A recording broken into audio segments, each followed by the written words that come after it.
नमस्कार, मैं Baljeet Dhaka frontier IAS coaching से आप सभी का स्वागत करता हूं। और इस प्रेजेंटेशन में हम डिस्कस करेंगे हरियाणा सिविल सर्विसेज के लिए जो आगे आने वाले टाइम में एग्ज़ाम की तैयारी करना चाहते हैं बच्चे। अभी जो एचसीएस 2020 में फॉर्म निकला था वो 2021 अभी आया हुआ है। उसमें अभी तक प्रीलिम्स नहीं हुआ है। सितंबर में प्रीलिम्स होगा, उसके बाद मेंस होगा 1-2 महीने में। ज़्यादा टाइम नहीं होगा प्रीलिम्स और मेंस के बीच में। तो 2018 में जो एग्ज़ाम हुआ था उसके बाद 2020 में होता है, और 2020 में जो फॉर्म निकले थे उसके बाद 2022 में, 2018 में फॉर्म निकले, फिर 2020 में, अब 2022 में या आगे फॉर्म निकलेंगे। बहुत सारे बच्चे ऐसे हैं कि जिन्होंने 2020 वाला फॉर्म भरा नहीं था। हमारे पास ईमेल आती रहती है कि आगे फॉर्म कब निकलेंगे, मैं भर नहीं पाया था, क्या री एडवर्टाइजिंग होगी वैकेंसी। क्योंकि हरियाणा में एक फैशन सा है कि हर चीज़ की री एडवर्टाइजमेंट हो जाती है।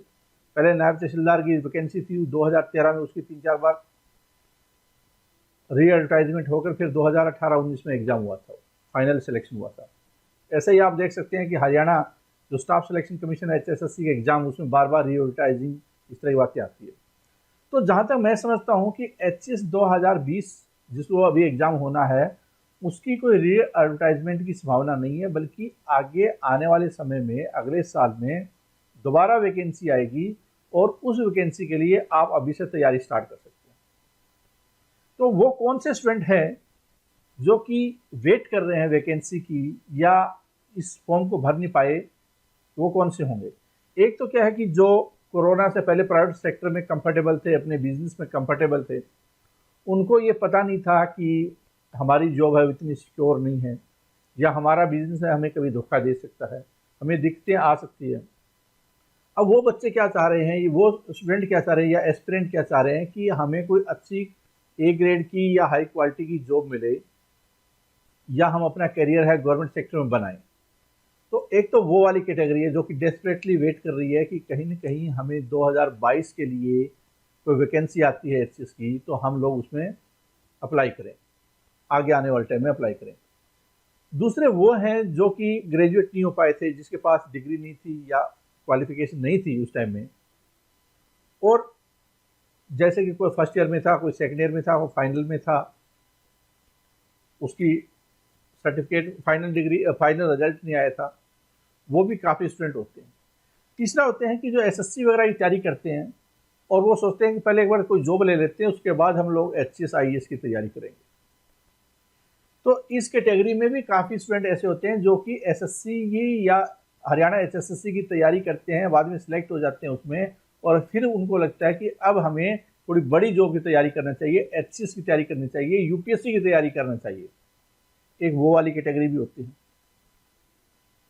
या फिर ऐसे भी होते हैं कि जिनकी जॉब चली गई है, बिजनेस चला गया है, वो भी तैयारी करना चाहते हैं।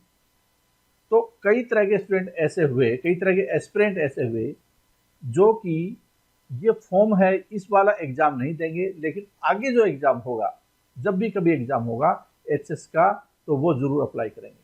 मेरा ये मानना है कि जिस ढंग से मैंने पीछे देखा है, 2022 हो सकता है स्टार्टिंग में नहीं, लेकिन मिड में या आखिर में फिर से वैकेंसी आए एचसीएस की। जैसे बाकी राज्यों में, चाहे बीपीएससी हो, बिहार पब्लिक सर्विस कमीशन हो, Uttar Pradesh public service commission हो, Madhya Pradesh public service commission हो, वहाँ हर बार आ रही है। तो यहाँ पे हरियाणा में अगर हर बार नहीं तो कम से कम एक बार छोड़कर एक बार वैकेंसी है, एक साल छोड़कर, क्योंकि 2021 तो चला ही जाएगा, 2022 में फिर आ जाएगी। जब तैयारी 1-2 महीने में नहीं होती, जब हमेशा मैं बोलता था, पहले 2020 में बोलता था कि तैयारी अभी से स्टार्ट कीजिए, वैकेंसी आएगी तो आपको पता भी नहीं चलेगा, फटाफट फिर एग्जाम हो जाएगी। कोरोना की वजह से थोड़ा एग्जाम डिले हो रहा है, वरना ये एग्जाम कभी का हो जाता। तो आइडिया क्या है? भाई आइडिया ये है कि आपको अभी से तैयारी करनी है, तैयारी शुरू कर देनी चाहिए अगर आप एचसीएस के एस्पिरेंट है तो। अगर आप एचसीएस के एस्पिरेंट नहीं है तो फिर तैयारी करने का कोई मतलब नहीं है, प्रॉपर एस्पिरेंट नहीं है तो उसके लिए फिर क्या करना पड़ेगा? इसका मतलब अभी से अगर स्टार्ट करते हैं तैयारी, तो क्या चाहिए, आपकी क्या रिक्वायरमेंट होनी चाहिए? एक तो ये है कि सबसे पहले उस सिलेबस को समझो, एचसीएस के पूरे सिलेबस को। प्रीलिम्स को समझो क्या आता है इसमें, मेंस को समझो इसमें क्या आता है, फिर आप इंटरव्यू को समझो कि वहाँ पे क्या प्रोग्राम इशू है। जब तीनों स्टेज होती है, 3 स्टेज, उसका जब आप एनालिसिस कर लेंगे, फिर प्रीवियस ईयर भी देखो आप कि प्रीवियस ईयर के पेपर होते हैं उसमें किस तरह के क्वेश्चन पूछे गए, क्या वो फैक्ट बेस्ड पूछे गए हैं, स्टेटमेंट वाले पूछे गए हैं। जब आपको ये चीज़ें पता चल जाए कि किस तरह क्वेश्चन आते हैं, क्या सिलेबस है, आपको काफ़ी हद तक आइडिया हो गया, काफ़ी हद तक आइडिया हो गया। फिर आपको क्या है कि अपने कॉन्सेप्ट है, थ्योरी है, वो डेवलप करने की ज़रूरत है। जैसे कि अगर इंडियन पॉलिटी आप पढ़ रहे हैं तो इंडियन पॉलिटी की सारी डिटेल में आपको जानकारी होनी चाहिए। ये नहीं सोचना चाहिए कि इससे 2 क्वेश्चन आ रहे हैं, इससे 4 क्वेश्चन आ रहे हैं, ये 5 क्वेश्चन आ रहे हैं, ये आसान से क्वेश्चन आए हैं, क्योंकि अभी काफ़ी समय पड़ा हुआ है, समय है काफ़ी। तो आमतौर पे अगर कोई गंभीरता के साथ तैयारी करता है तो 6 महीने 8 महीने का समय लग जाता है, 1 साल का भी समय लग जाता है गंभीरता से किसी सिविल सर्विसेज की तैयारी करें तो। कॉम्पिटिशन काफ़ी है, और बहुत सारे ऐसे भी होते हैं जो मान लो इस बार सिलेक्शन नहीं होगा फिर अगला बार एग्जाम देंगे, पिछली बार सिलेक्शन हुआ था फिर एग्जाम देंगे, कोई छोटी रैंक पे हो गया था फिर एग्जाम देंगे, कोई यूपीएससी की तैयारी कर रहा है। तो कुल मिलाकर क्या है कि जो आपका कंपटीशन है कोई फ्रेशर के साथ में नहीं है, अलग अलग जो लोग हैं जो कि यूपीएससी का भी इंटरव्यू दे रहे हैं, यूपीएससी का मेंस दे रहे हैं, यूपीएससी का प्रीज दे रहे हैं, आरएस का भी दे रहे हैं, एचसीएस का भी दे रहे हैं, सभी लोग तैयारी करेंगे, सभी लोग इसमें पार्टिसिपेट करेंगे। तो आपको अपना लेवल को बढ़ाना है। जब कॉन्सेप्ट अच्छे हो जाएं, थ्योरी आपको अच्छी हो जाए, फिर इनको रिवाइज करना है। सबसे इंपॉर्टेंट चीज़ होती है सिलेक्शन और नॉन सिलेक्शन में फ़र्क ये दिलवाता है कि रिवाइज आप कितना करते हैं, फिर आप क्वेश्चंस की प्रैक्टिस कितना करते हैं। अगर मेंस है तो उसकी आंसर राइटिंग कितना करते हैं। कई बार मेंस में बच्चे पढ़ते जाते हैं, आंसर नहीं लिखेंगे। तो जब आंसर नहीं लिखते, हमने देखते हैं कि जब हम बोलते हैं कि आंसर लिखो, आंसर ही नहीं लिखते, उनको लगता है नॉलेज ले लें, तो जो सिलेक्शन उससे वैसे ही दूर भाग जाते हैं फिर। ठीक है, तो थ्योरी डेवलप करना, रिवाइज करना, प्रैक्टिस करना, मॉक टेस्ट देना, ये सबसे सीक्वेंस में होता है, इनको आपको फोकस कर लेना चाहिए। फिर अब देखिए मैं डिटेल में बताता हूँ कि प्रीलिम्स में क्या आएगा, मेंस में क्या आएगा, इंटरव्यू क्या आएगा, और आप एचपीएससी की वेबसाइट पे या फ्रंटियर आइज की वेबसाइट पे वहाँ जाकर सिलेबस भी पूरा देख सकते हैं कि एक्चुअल में सिलेबस क्या है। यहाँ पे मैं सिलेबस को डी कोड करूँगा, मतलब समझाने की पर्सपेक्टिव से आपको बताऊँगा, क्योंकि वहाँ पे थ्योरेटिकल बात लिखी होगी, वो आपको ज़्यादा एग्जाम पर्सपेक्टिव से कोई मतलब नहीं निकलता उसका। मैं यहाँ पे बताऊँगा कि वास्तव में आता क्या है। देखो प्रीलिम्स में 2 पेपर होते हैं, एक पेपर होता है जनरल स्टडी का और दूसरा पेपर होता है सी सेट का। सी सेट है वो क्वालिफाइंग है, पहले मेरिट में काउंट होते थे, जो चीज़ है उसी पे हम लोग डिस्कस करेंगे। तो क्वालिफाइंग होता था, इसका मतलब ये कोई इतना बड़ा मुद्दा नहीं है। आमतौर पे जो मैथ, रीजनिंग, इंग्लिश कॉम्प्रहेंशन आती है 33% है, वो अगर आप ठीक ठाक भी हैं तो भी आप कर लेंगे। अगर आपने किसी कंपटीशन की तैयारी की है, एसएससी की, बैंकिंग की, रेलवे की, या किसी और एग्जाम की, स्टेट एग्जाम की, तो वहाँ पे जरूर मैथ, रीजनिंग, कॉम्प्रहेंशन आते होंगे, वो काफ़ी है, मोर देन सुफिशियंट है। एसएससी वाली चीज़ें भी काफ़ी सुफिशियंट है अगर मैथ आपने कर लिया तो, ठीक है। लेकिन अगर आपने वो नहीं किया तो आप थोड़ा सा ध्यान देंगे तो 33% नंबर तो आ जाएंगे, लेकिन कैजुअली नहीं लेना है इसको, कैजुअली नहीं लेना है। ये जरूर है कि ये ज़रूरी है, अगर आप इसमें क्वालिफाई नहीं हुए तो फिर इसका कोई मतलब नहीं निकलेगा। जीएस में आप कितना स्कोर करें उसका कोई पूछने वाला नहीं होगा। तो एक तो ये चीज़ देख ले। दूसरा क्या है कि जनरल स्टडी, जो कि एक्चुअल में आपका प्रीलिम्स का एग्जाम जनरल स्टडी के ऊपर आधारित होगा। क्यों होगा? जितना स्कोर आप जनरल स्टडी में करेंगे वो आपको बताएगा कि आप मेंस में जाएंगे या नहीं जाएंगे। आपने वहां पे 33% कर लिया, चलो बात खत्म।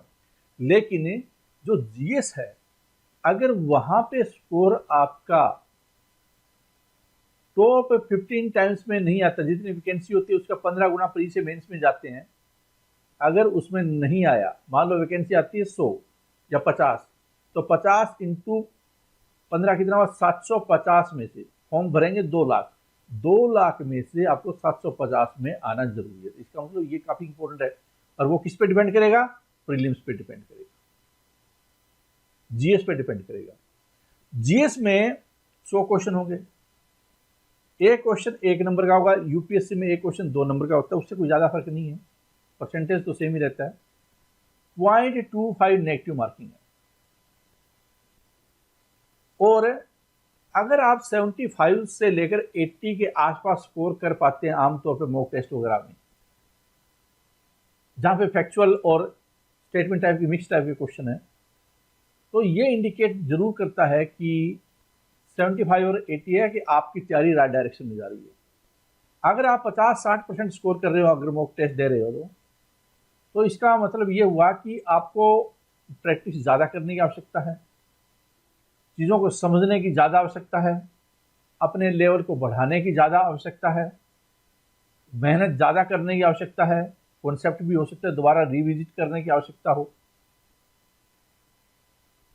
सीसेट का सवाल है जहां तक, उसमें भी 100 क्वेश्चन आते हैं, यूपीएससी में 80 आते हैं, यहां पे 100 क्वेश्चन आते हैं। 0.25 नेगेटिव मार्किंग, 100 क्वेश्चन में से 100 नंबर के होंगे, उसमें से आपको 33% का स्कोर करना है, क्वालिफाई। अब मान लो आपने प्रीलिम्स में क्वालिफाई कर लिया या प्रीलिम्स देख रहे हैं जीएस का, तो उसमें क्या आता है? लाख टका का क्वेश्चन यही है कि उसमें आता क्या है। जो जीएस है वो काफी ज्यादा वास्ट होती है, इनफैक्ट क्या है कि वो अनलिमिटेड होती है, उसका कोई ना आसमान है ना पाताल है, उसकी कोई लिमिट नहीं है, उसका ऐसा कोई सिलेबस नहीं होता। मोटे तौर पे आपको बताया जा सकता है, लेकिन क्वेश्चन कुछ भी पूछा जा सकता है। हम देखते हैं कि पीछे जो क्वेश्चन है, कभी फिलोसफी से भी क्वेश्चन आ गए, कभी सोशोलॉजी से भी क्वेश्चन आ जाते हैं, कभी महाभारत से भी क्वेश्चन आ जाते हैं, तो कोई चीज़ का लिमिट नहीं है। लेकिन फिर भी जो सिलेबस में जो चीज़ दी हुई है, सिलेबस में भी एटसेट्रा लिख दिया तो सब कुछ ही हो गया। या हिस्ट्री को, महाभारत में भी हिस्ट्री मान सकते हैं, महाभारत को भी मान लेते हैं। तो कुल मिलाकर आप ये देखिए कि यहाँ पे जो एरिया ऑफ है, जहाँ पे फोकस करना है, फोकस एरिया कौन से है, उसकी बात हम कर सकते हैं जो सिलेबस में है। हिस्ट्री, कई बार देखा गया कि बच्चे सोचते हैं हिस्ट्री मतलब मॉडर्न इंडिया तैयारी कर देते हैं। हमने देखा पीछे यूपीएससी में भी एंशिएंट इंडिया से ज़्यादातर क्वेश्चन आ गए। तो कभी भी आप लिमिट मत लगाइए जीएस में कि ये नहीं आएगा, ये आएगा, इस वाले पोर्शन से कम आते हैं, इस वाले से ज़्यादा आते हैं। ऐसा सोचना ही आपको सिविल सर्विसेज से बाहर करेगा। तो सिविल सर्विसेज का मतलब हर तरह की सिचुएशन के लिए तैयार होना। हिस्ट्री है ancient, medieval, modern India, geography, world geography, physical geography, Indian geography, polity, governance, economics, जो माइक्रो इकोनॉमिक है वहाँ से भी कहीं ना कहीं एक दो क्वेश्चन पूछे जा सकते हैं। मैक्रो इकोनॉमी से तो ऑब्वियसली मेन है ही। General science, physics, chemistry, biology. जो यूपीएससी में क्वेश्चन पूछे जाते हैं वो ज़्यादातर एप्लीकेशन बेस्ड होते हैं, प्रैक्टिकल अप्रोच वाले होते हैं, स्टेटमेंट वाले होते हैं, टेक्नोलॉजी ओरिएंटेड होते हैं। लेकिन जो स्टेट सर्विसेज में पूछे जाते हैं आमतौर पे, वो जो क्वेश्चन होते हैं वो 10वीं 11वीं 12वीं में जो जैसे होते हैं क्वेश्चन, उसी तरह से पूछे जाते हैं। तो आपको हार्ड कोर है वो साइंस आनी जरूरी है 10वीं तक। Haryana GK, current affairs national हो, इंटरनेशनल हो, हरियाणा हो। इसके अलावा 2-4 क्वेश्चन जैसे कंप्यूटर पे हुआ, मिसलेनियस बोल सकते हैं, कोई रिसर्च इंस्टीट्यूट हुआ या इस तरह का टॉपिक हुआ, first in India, first in the world, जो आमतौर पे आप ज्योग्राफी, पॉलिटी में भी कवर कर सकते हैं, साइंस में भी कवर कर सकते हैं, इस तरह की चीज़, नोबेल प्राइज अवार्ड्स वगैरह, करंट अफेयर्स में भी आप देखने को मिलेगा। तो कुल मिलाकर ये सिलेबस बनता है जो कि आपके सामने। कम नंबर, ज़्यादा नंबर, किसी से 5 क्वेश्चन, किसी से 10, किसी से 15, किसी से 20। ज्योग्राफी से जैसे ecology, biodiversity, art and culture, ये वाले जो सब्जेक्ट है आजकल स्टेट सर्विसेज में हॉट टॉपिक बनकर उभर रहे हैं। तो वो यूपी पीसीएस हो तो आपको भी इसमें शामिल कर लेना चाहिए अलग सब्जेक्ट के रूप में भी, कि ये ज्योग्राफी नहीं है। ज्योग्राफी के अलावा भी हम लोग बायोडाइवर्सिटी, इकोलॉजी में जो यूपीएससी फोकस एरिया होता है, यूपीएससी पैटर्न पे भी सारे स्टेट के एग्जाम धीरे धीरे बढ़ रहे हैं उसकी तरफ। इसका कंटेंट कहाँ मिलेगा? अगर आप हिस्ट्री देखना चाहें तो हिस्ट्री में स्पेक्ट्रम ऑफ मॉडर्न इंडिया के लिए पढ़ सकते हैं, आर.एस. शर्मा है, बिपिन चंद्रा, इस तरह किताबें पढ़ सकते हैं, एनसीईआरटी पढ़ सकते हैं। लेकिन हमने सभी चीज़ों को कंबाइन करके, जितनी भी स्टैंडर्ड बुक है उनको कंबाइन करके और Hindi English bilingual notes create कर दिए, उनकी किताबें प्रिंटेड फॉर्मेट में बनवा दिए और उन किताबों के साथ में वीडियो बना दिए। मतलब कि आपको मार्केट में ऐसी कोई किताब नहीं होगी जो दोनों लिंक करे। यहाँ पे जो स्लाइड वीडियो बनाने में इस्तेमाल की जाती है, पीपीटी होती है, उसी का वीडियो बनता है, उसी के नोट्स बनते हैं, एक तरफ हिंदी एक तरफ इंग्लिश। तो जिसको इंग्लिश मीडियम है वो इंग्लिश कर ले, हिंदी मीडियम में हिंदी कर ले, वीडियो देखना है वीडियो देख ले।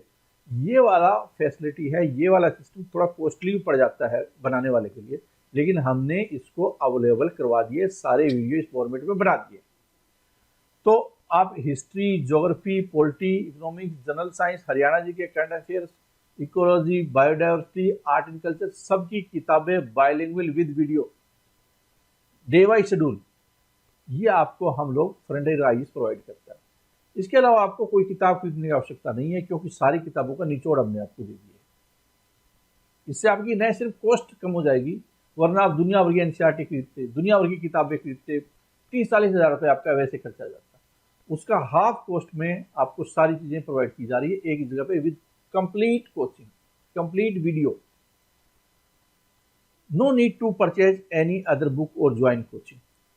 इसके अलावा कुछ करने की आवश्यकता नहीं है, ये हमने सारी चीज़ें आपको प्रोवाइड कर दी। जीएस के लिए सीसेट में आपको ऑनलाइन कोर्सेज, मैथ में सारे टॉपिक होते हैं, अंक गणित से लेकर अर्थमेटिक और एडवांस मैथमेटिक्स से लेकर एडवांस के क्वेश्चन है जो हमने देखा पीछे आए हैं एचएस में।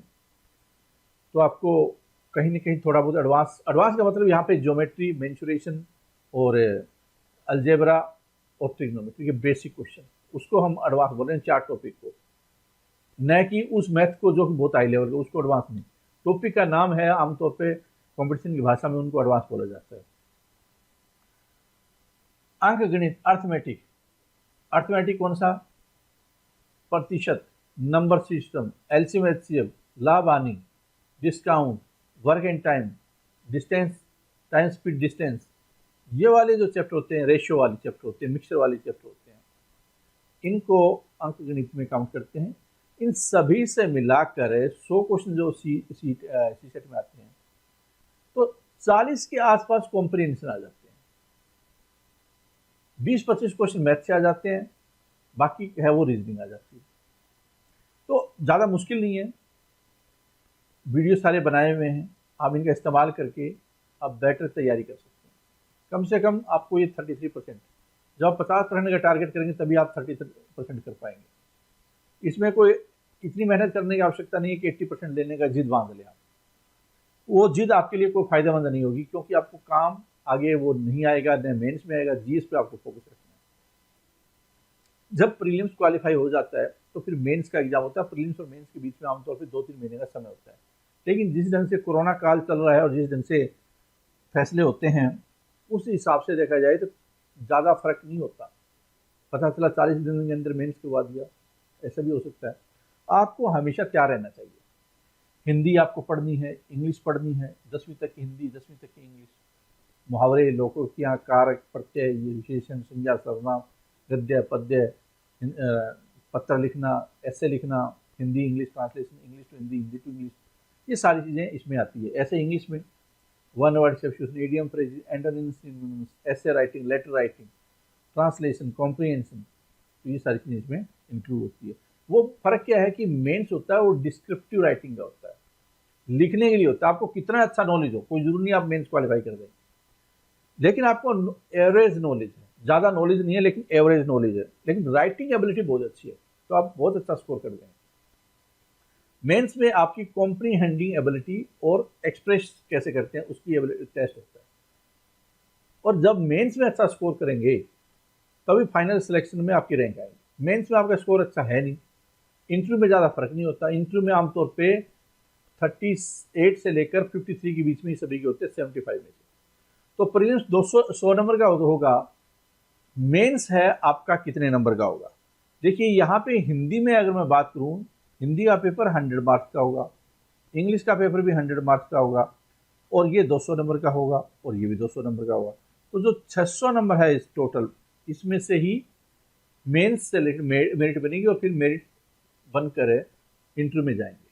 यहाँ पे देखिए 100 नंबर ये वाला, ये क्वालिफाइंग नहीं है। जैसे यूपीएससी में क्वालिफाइंग होती है, यहाँ पे ये स्कोर करना है। आपने 80 के इसमें 80 किया तो ऐसे स्कोर करना है। जब मेंस में आपने स्कोर कर दिया, मेंस 600 नंबर का है और इंटरव्यू 75 नंबर का, तो टोटल जो 675 है उसमें से आपकी फाइनल मेरिट डिसाइड होती है। अगर आपने इसमें से बहुत अच्छा स्कोर कर दिया, इसमें तो गैप ज़्यादा है नहीं, 38 से लेकर 53 के बीच में आमतौर पे देखने को मिला कि इतना स्कोर होता है, मतलब 40-45 के आसपास है। तो जब इसमें ही आपको स्कोर करना है, इसमें पिछड़ जाएंगे तो फिर मतलब नहीं निकलता। हिंदी आपकी अच्छी होनी चाहिए, इंग्लिश अच्छी होना चाहिए, ये बहुत ज़्यादा क्रिटिकल होते हैं। हिंदी इंग्लिश बच्चे क्या करते हैं, वो ऑप्शनल के ज़्यादा इतना पीछे पड़ जाते हैं, इनको तो वो टच ही नहीं करते। और जीएस कंप्लीट नहीं होता पेपर, क्योंकि प्रैक्टिस नहीं की होती, तो वो बच्चा भारी हो जाता है। या कम स्कोर इतना होता है कि वो या तो मेन उससे पूरा उसकी आएगी नहीं, और आएगी तो बहुत नीचे रैंक आएगी। नीचे आएगी तो मतलब खास पोस्ट नहीं मिलेगी, इतनी अच्छी पोस्ट नहीं मिलने वाली। अगर आपको एसडीएम चाहिए, डीएसपी चाहिए, तो आपको ऊपर वाली रैंक पे आना पड़ेगा, अच्छा स्कोर करना पड़ेगा। अब देखिए, ये तो मैंने बता दिया कि मेंस में क्या आता है, जीएस में क्या है। जीएस में सब कुछ ही आ जाता है, लगभग 40% के आसपास करंट हो जाता है, और 60% के आसपास है वो स्टैटिक वाला पोर्शन हो जाता है, जिसमें हिस्ट्री भी शामिल है, ज्योग्राफी भी शामिल है, साइंस टेक्नोलॉजी भी शामिल है, एग्रीकल्चर भी है, हेल्थ भी है, एजुकेशन भी है, टेक्नोलॉजी भी है, कंप्यूटर भी है, सारी चीज़ का मिश्रण होता है। एक ऑप्शन लेना, एक लंबी चौड़ी लिस्ट होती है, वो हमारी वेबसाइट पे भी, और फ्रंटियर राइज की वेबसाइट पर, और एचपीएससी की वेबसाइट पर आपको मिलेगी। उसमें से एक ले लेना। कोई ज़रूरी नहीं आपकी ग्रेजुएशन में वो सब्जेक्ट हो। मान लो फॉर एग्जांपल आप बीटेक है, मैकेनिकल इंजीनियर, आप लेना चाहते हैं सोशियोलॉजी ले सकते हैं, लेना चाहते हैं आप ऑप्शनल सब्जेक्ट हिस्ट्री ले सकते हैं। History, sociology, geography, public administration, ये बहुत ही फेमस सब्जेक्ट होते हैं। तो ये सब्जेक्ट लेकर आप अपनी तैयारी को बेटर बना सकते हैं। अब आ जाता है कि कोचिंग कैसे करेंगे। तो जैसे मैंने बताया, सारा कंटेंट हम लोग प्रोवाइड करेंगे प्रिंटेड फॉर्मेट में, सारे video day wise schedule, test series, mock test, 20,000 से ज़्यादा MCQ, answer writing practice, interview preparation, सारी चीज़ें आपकी तैयारी करवाई जाएगी। ये कोर्स आपको ज्वाइन कर लेना है। फ्रंटियर राइज की वेबसाइट है baljidaga.com, वहाँ पे जाकर आपको एडमिशन ओपन एचएस 2022 और इमीडिएटली आपको स्टार्ट कर लेना। इमीडिएटली स्टार्ट कर लीजिए, जिससे कि अगले 8-10 महीने में या बार बार रिवीजन करके अच्छी तरह से तैयारी कर लें, जैसे फॉर्म आए आप कंफर्टेबल महसूस करें। ठीक है, ये इसकी फीस है, और यहाँ पे ज्वाइन कर सकते हैं। जब आप इस पर क्लिक करेंगे तो ये आपको इस तरह से पेमेंट गेटवे पे ले जाएगा। यहाँ बाय नाउ है, बाय नाउ का बटन, इस पर आप क्लिक करेंगे तो फिर आपको पेमेंट गेटवे पे ले जाएगा। Credit card, debit card, net banking, UPI wallet से आप पेमेंट कर सकते हैं। फिर उसके बाद कोर्स आपका स्टार्ट हो जाएगा। अगर आपको कोई दिक्कत है, पूछना चाहते हैं कोई चीज़, कोई आपका सपोर्ट लेनी है, गाइडेंस चाहिए, कोई इंक्वायरी है, तो क्यूरी है कोई, ये व्हाट्सएप नंबर है, ये मोबाइल नंबर है, और ये ईमेल आईडी, इस पे आप हमसे संपर्क कर सकते हैं। ये हमारी वेबसाइट है। मैं उम्मीद करता हूं कि आप पहले ही स्टेप ले लेंगे और एडवांस प्लानिंग बनाएंगे, और एचसीएस का जो आगे फॉर्म निकलेगा उसके लिए अपने आप को एक बेहतर ढंग से तैयार कर पाएंगे। इस प्रेजेंटेशन में इतना ही। Thank you very much.